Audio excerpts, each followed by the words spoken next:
Um feliz sábado, que Deus abençoe a todos. Hoje eu não amanheci muito legal para ir à igreja, que eu sempre vou, todos os sábados eu vou à igreja adventista do sétimo dia. Eu não sou membro de lá, apenas eu congrego lá aos sábados. E é uma bênção, mas hoje eu não estou muito legal. Então resolvi aqui fazer uma live top. E vou falar sobre estudos sobre Charles Haddon Spurgeon. Vamos falar alguma coisa sobre a vida desse homem grandioso. Eu espero que vocês compartilhem aí com outras pessoas, ok? Charles Spurgeon. Vamos falar alguma coisa sobre ele. Ele alcançava multidões. E é o nosso estudo, tá? Nosso estudo aqui, para que vocês tenham conhecimento sobre este grande homem de Deus que revolucionou o mundo com as suas pregações. Nós vamos falar alguma coisa aqui com facetas biográficas, ministeriais, teológicas e de legado. E vamos falar sobre a origem e infância. Spurgeon, ele nasceu em 19 de junho de 1834 em Kelvedon, Essex, Inglaterra. Filho de John Spurgeon e Eliza Spurgeon, de uma família com raízes no ministério. Pai e avô, James Spurgeon, eram ministros independentes, não conformistas. Tinha muitos irmãos, uma família grande, 7, 8, 17 filhos no total, conforme fontes, porém a mortalidade infantil era alta naquela época. Desde criança ele leu livros como The Pilgrim Progress e Fox Book of Martyrs, que largamente influenciaram sua visão religiosa e ministerial. E mesmo antes do púlpito, Spurgeon já estava imerso em narrativa, em sofrimento, em histórias grandes, o que ajudou a moldar sua pregação vibrante mais tarde. Falemos sobre a conversão e início de ministério. Eu fiz uma pesquisa, ok, pessoal? Ele se converteu em 6 de janeiro de 1850, com 15 anos, em circunstâncias relativamente simples. Uma tempestade de neve o levou a entrar na pequena capela metodista em Colchester, onde ouviu um sermão que o marcou profundamente. Logo após, ele foi batizado como crente na fé batista e começou a pregar seu primeiro sermão já aos 16 anos, em 1851. E agora, abrindo um parênteses aqui, eu preguei um pequeno sermão quando eu tinha 12 anos de idade, na Assembleia de Deus, em Recife, no bairro Barra do Caçote. Lembro-me até hoje. Terra, ouve a palavra do Senhor. Então voltemos a Spurgeon. Em 1854, aos apenas 19 anos, ele foi chamado para pastorear a igreja New Park Street Chapel, em Londres. Um marco impressionante para alguém tão jovem, realmente muito jovem, né? Para pastorear uma igreja aos 19 anos. E é curioso observar como, apesar da juventude, ele assumiu responsabilidade grande muito cedo. Havia certamente com espírito e habilidade natural, mas também muita pressão. Crescimento do ministério e era de ouro. A congregação de New Park Street se transferiu em 1861 para o prédio maior do Metropolitan Tabernacle em Elephant, em Castle, Londres, capaz de acomodar milhares de pessoas. Os sermões de Spurgeon eram publicados semanalmente, tinham ampla circulação. Ele se tornou uma figura de alcance nacional e até internacional. Fundou instituições. Em 1856, fundou o Pastor College, hoje Spurgeon's College, para treinar jovens para o ministério. Extraministério. Sua obra filantrópica incluiu o orfanato iniciado em 1867, que evoluiu para a caridade conhecida como Spurgeon's. Observem que o moço realmente ele tinha um grande chamado de Deus, né? Aqui vemos o ministro empreendedor, né? Combinando pregação poderosa com publicações, instituição de ensino e obras sociais. Uma figura muito multifacetada, uma pessoa preparada. Bispo Mateus, tudo bem? Tu és de onde? Teologia e ênfases ministeriais. Spurgeon se identificava como batista reformado, credo batista calvinista, e defendia a Confissão Batista de 1689. Ele enfatizava o Evangelho de Cristo, de Jesus Cristo, de sistema de teologia. Numa famosa citação, disse que o seu credo era Cristo, mais que qualquer tratado humano. Ele tinha forte ênfase na autoridade da Escritura, na necessidade de conversão, no poder transformador do Evangelho. Também envolveu-se em controvérsias por este motivo. A clareza teológica dele e o sabor devocional ao Evangelho vivido explicam por que muitos ainda o leem e citam hoje. Não era só o que ele dizia, mas aquilo que ele realmente vivia, né? Desafios, controvérsias e saúde. Em 1856, numa pregação no Surrey Garden Music Hall, houve pânico por falso alarme de incêndio. Várias mortes aconteceram e isso abalou emocionalmente Spurgeon. Com a saúde frágil, ele sofria de gota, reumatismo, depressão, doença renal, doença de Brighton, em seus últimos anos. Em 1887, envolveu-se na chamada downgrade controvérsia do declínio. Ele criticou o que via como abandono de doutrina bíblica e liberalismo entre os batistas ingleses e acabou se desligando da Baptist Union of Great Britain. E a combinação de saúde debilitada, mas a controvérsia intensa, mostra que o ministério de Spurgeon não foi glamour sem custo. Teve sacrifício, dor, debate. Final da vida e legado. Sua última pregação formal foi em 7 de julho de 1891, no Metropolitan Tabernacle.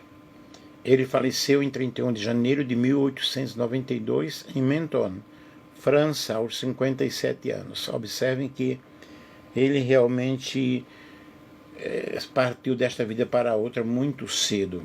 Foi enterrado no West Norwood Air Cemetery, Londres. E o impacto dele, né, continua, e milhares de seus sermões ainda são lidos. Suas obras em português, espanhol, inglês influenciam muito. Ele é chamado com frequência de príncipe dos pregadores. E deixou um legado prático. Instituições que ele fundou, os ajudou a formar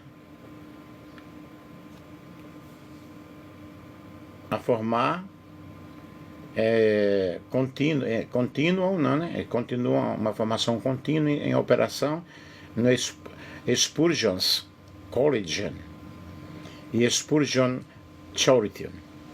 Sua ênfase na pregação expositiva era fiel à Bíblia e inspirou gerações de pastores. Seu exemplar de combinar evangelismo, ensino e serviço social ainda serve como modelo. E por que não, né? Aplicações e perguntas para reflexões. Para você que está estudando, aqui estão algumas faíscas, né, de reflexões e debate. Qual aspecto da vida de Spurgeon mais te chama a atenção? A juventude, o vigor da pregação, a teologia firme, o serviço social, os desafios. Como o contexto deste século XIX, com o contexto dele no século XIX, Inglaterra, reformas batistas mudou suas prioridades. E o que disso pode ser adaptado ou mudado no contexto de hoje, Brasil no século XXI, né? Ele era jovem quando chamado. O que isso nos diz sobre vocação precoce? Quais os riscos e bênçãos? Quem chama é Deus, né? É Deus que escolhe, é Deus que investe. Eu tive um chamado aos 12 anos de idade. Já pregava, já ensinava, mas aos 33 anos eu fui enviado como missionário. A controvérsia Douwen-Gerd mostra que convicção e conflito podem caminhar juntos, como isso se aplica à igreja atual. São pontos que podem ser debatidos, estudados, né? Como conciliar a pregação fervorosa de Spurgeon com os problemas de saúde, desgaste, oposição, o que isso nos ensina sobre liderança duradoura no ministério. São pontos aqui que servem para que nós possamos estudar e debater. Agora eu vou aqui mergulhar no estudo de O Tesouro de Dave, The Treasury of David, de Charles Haddon Spurgeon. É uma obra rica, riquíssima, densa e cheia de tesouros mesmo. E vamos aqui ver o panorama da obra. O que é? A obra é um comentário extenso sobre os 150 salmos do Antigo Testamento. Cada salmo, Spurgeon oferece uma exposição, notas, pensamentos devocionais e sugestões homiléticas. Foi publicada em volumes ao longo de cerca de 20 anos e finalizada por volta de 1885. Foi publicada em volumes ao longo desses 20 anos e é extensa, né? Além do comentário de Spurgeon, ela reúne citações de outros comentaristas, referências puritanas, esboços para pregações aplicadas para hoje. É uma obra intensa, né? Imensa. Porque vale a pena. É considerada uma das obras magnum de Spurgeon. Une profundidade teológica e devocional. Não é só o que o Salmo diz, mas o que ele me diz, o que ele fala comigo, né? Pode servir tanto para estudo pessoal, quanto para preparar pregações ou meditações. Aí eu tenho aqui uma estrutura de estudo sugerida para extrair o máximo. Sugiro a seguinte estrutura de abordagem. Você pode adaptar por semana ou quinzenal, conforme você tenha a fazer, né? Leitura do Salmo. Leia o Salmo bíblico com calma, absorva o contexto, quem é o autor, em que situação, etc. A leitura de Spurgeon. Leia o trecho correspondente no Tesouro de Davi, a exposição, anotações, citações. Observe o que chamou a sua atenção.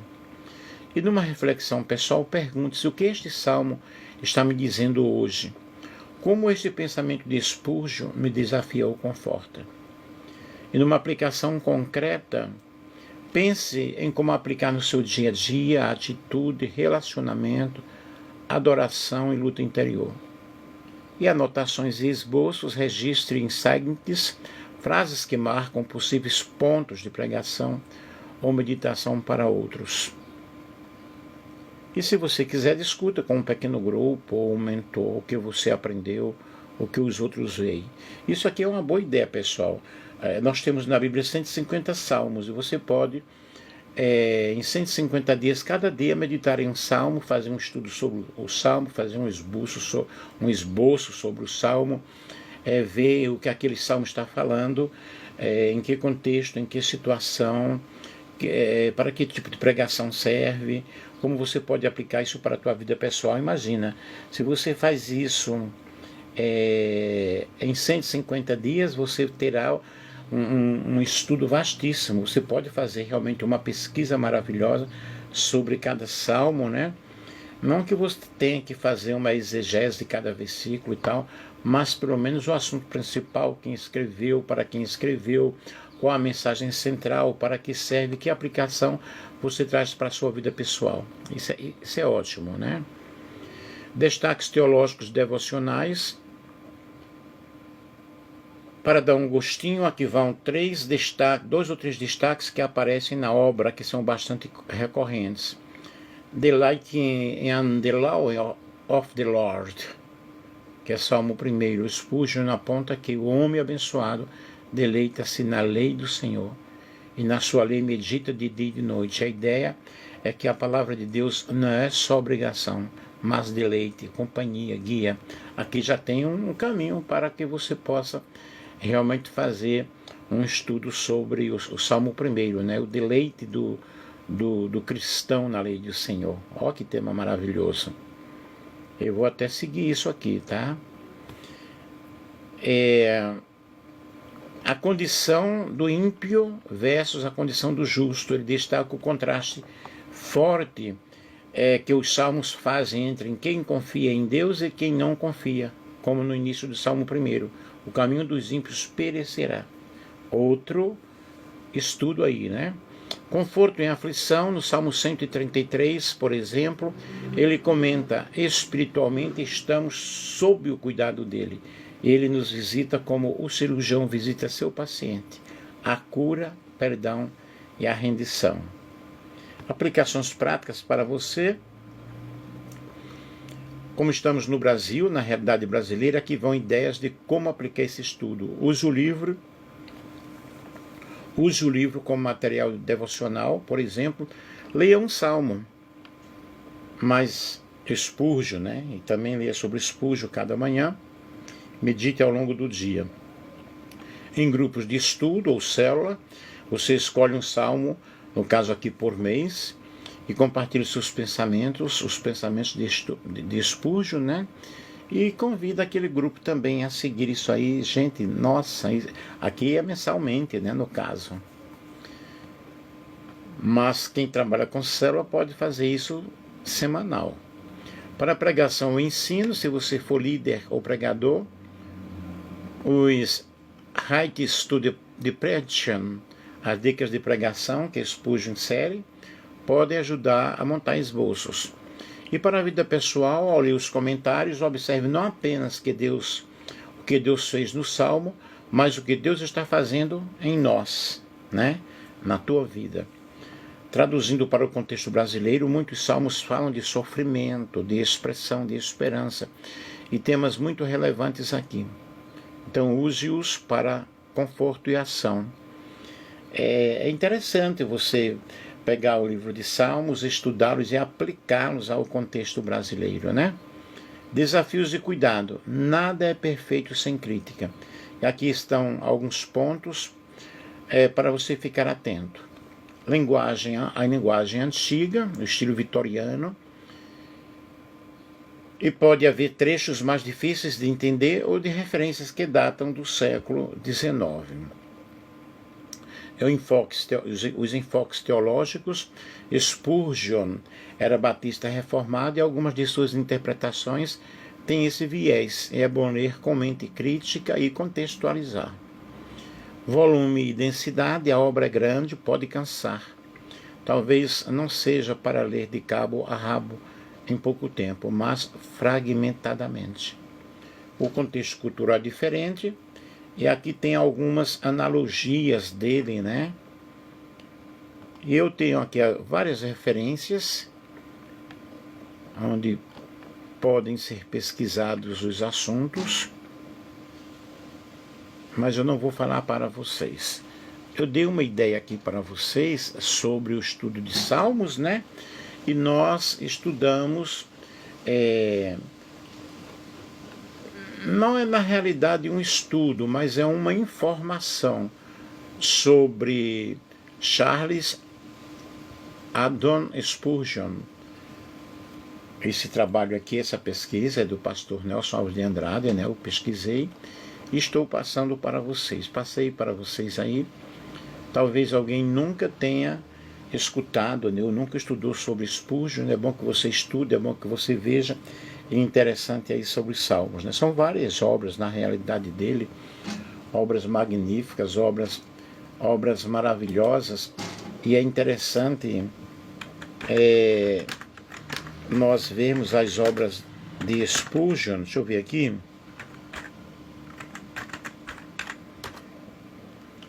E pelo menos ter uma ideia geral. Quem gosta de estudar, quem gosta de pesquisa, eu gosto muito, né? Eu busco muito. E deixa eu colocar aqui obras destacadas dele. All of Grace é um tratado simples e profundo sobre a salvação pela graça. Lecture do My Student é uma sabedoria prática para pastores e trabalhadores cristãos. The Trojan of David é um comentário extensivo sobre Salmos, que já mencionado, nós já falamos aqui, né? The Saint and the Heart Savion é uma obra devocional inicial de Spurgeon com enfoque no relacionamento entre o cristão e o crente. The Power of Prayer in a Believer's Life, meditação sobre a oração na vida cristã. Out of the Wicket Gate é uma obra narrativa devocional que aborda a caminhada cristã. John Plugman's Talk of John Plugman's Pictures. São escritos mais leves, com humor e aplicação na vida cristã. The Soul Winner, voltado para o ministério de evangelização pessoal. Word of Windows, Word of Wisdom for Daily Life and Words of Custody for Christian Workers. São compilações de pensamentos curtos e conselhos práticos. The Sword of the Thrower, uma revista editada por ele, mas que também contém artigos e ensaios no seu ministério. E alguns desses títulos são realmente títulos devocionais, né? Como All of Grace Around the Wicket Gate. Outros são mais técnico-pastorais, como Lecture to My Students. E vários títulos foram publicados em séries e coleções mais volumosas. Muitas obras, elas estão disponíveis digitalmente ou em edições modernas, que facilita o acesso, né? E é muito interessante, realmente, nós termos essas obras. São muitas obras, muitas obras. Aqui, por exemplo, eu estou no chat GPT, está dizendo se eu quiser uma lista completa de obras de Spurgeon com mais de 100 títulos. Então vejam, pessoal, são vários títulos, são várias situações. É interessante nós estudarmos sobre esses grandes homens que provocaram grandes mudanças, né, na vida das pessoas ou na própria teologia. Ok? Eu sou o pastor Nelson, um feliz sábado para todos, que Deus possa abençoar. Eu sou um eterno pesquisador, um eterno estudante. Eu tenho 69 anos, eu estou fazendo, deixa eu ver, eu já tenho 4 pós-graduações, tenho as minhas especializações, estou fazendo mais 4, não é? E sou professor, no momento eu não estou dando aula, me aposentei. O meu contrato ele está ativo, eu posso dar aula, mas no momento eu não quero. Um grande abraço para todos, com muito carinho, que Deus abençoe a todos vocês que têm me seguido aí, ok? Um grande beijo, que Deus abençoe a todos vocês, em nome de Jesus. Eu tenho um ministério online, que é Resgatando os Feridos, é um ministério informal, aqui, ok? Aí eu faço as lives no TikTok, salvo-as, coloco no Face e depois eu coloco no meu canal de YouTube, que é Nelson Alves de Andrade. Tem muitos vídeos lá, muitos, acho que uns 700 mais ou menos. Que Deus abençoe a todos.